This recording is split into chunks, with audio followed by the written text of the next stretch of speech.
Journey with me through the fascinating story of two languages born worlds apart, yet increasingly connected in our digital age. Urdu emerged in 13th century India as soldiers from diverse backgrounds needed a common tongue. The word Urdu itself comes from Turkish Ordu, meaning army camp, a fitting origin for a language born from cultural mixing. As Persian-speaking Muslim rulers governed Hindi-speaking populations, this beautiful hybrid flourished, eventually becoming the sophisticated language of Mughal courts, where poets like Mirza Ghalib created timeless verses that still move hearts today. Meanwhile, English traveled a different path. Beginning as a Germanic language, it transformed through Viking and Norman invasions, absorbing words and structures until becoming the global connector we know today, spreading through colonialism and later through technological dominance. The linguistic dance. What happens when these two linguistic worlds collide? The challenges are as rich as they are complex. Imagine reading a book where not only do the words flow in opposite directions, Urdu's right-to-left Nastaliq script versus English's left-to-right Latin alphabet, but the very sentence structure is reversed. English speakers say Aisha reads a book, while Urdu speakers say Aisha book reads, Aisha kitab padhti hai.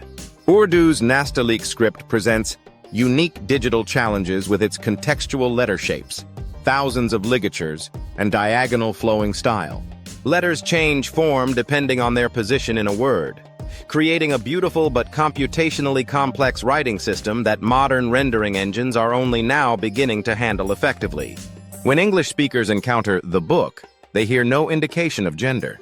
Yet in Urdu, every noun carries masculine or feminine identity that ripples through adjectives and verbs. A big book becomes either bada kitab, or badi kitab, depending on the gender assigned to book. Cultural tapestry. The cultural dimensions run even deeper. When an Urdu speaker asks, "Would you like tea?" they must choose between three different words for you, tu, tem, tum, or ap, aap, each carrying social meaning about your relationship. English's single you carries none of this nuance. Urdu infuses everyday speech with poetic metaphors where nightingales sing to roses and the moon represents beauty, while also weaving Islamic phrases like inshallah, God willing, naturally into conversation. These cultural elements aren't just vocabulary, they're ways of seeing the world. Consider translating this couplet from the great poet Ghalib. हमको मालूम है जन्नत की हकीकत, लेकिन दिल के खुश रखने को गालिब ये ख्याल अच्छा है. हमको मालूम है जन्नत की हकीकत, लेकिन दिल के खुश रखने को गालिब ये ख्याल अच्छा है. A literal translation might read, I know the reality of heaven, but this thought is good for keeping the heart happy, Ghalib.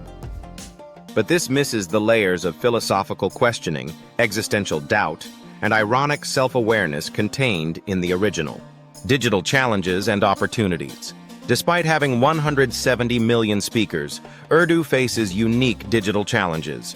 Its flowing, connected script proves difficult to render on screens, and many younger users resort to Roman Urdu, using Latin letters, for texting and online communication, creating further translation complexities. In Pakistan, Urdu serves as the national language, though only 7–8% of the population speaks it as their first language. It functions as a unifying force across regions where Punjabi, Sindhi, Pashto, and Balochi predominate in homes. In India, Urdu remains one of 22 official languages, particularly associated with Muslim communities and carrying rich cultural significance. The human stakes. Why does bridging these linguistic worlds matter? When we connect languages, we connect people. Effective translation tools democratize access to knowledge, ensuring Urdu speakers can access the latest research without requiring English proficiency. In healthcare settings, accurate translation can be life-saving, helping doctors communicate with patients and ensuring proper informed consent. For diaspora communities, translation tools maintain vital connections to cultural heritage while facilitating integration. The economic implications are equally significant. Language barriers can limit opportunities in our global economy.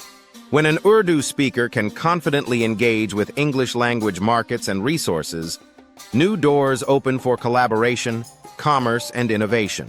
As more civic life moves online, language barriers risk creating digital divides. Effective translation ensures Urdu speakers can fully participate in digital citizenship, access government services, and have their voices represented in global conversations. Looking forward. Our journey through English-Urdu translation has only begun.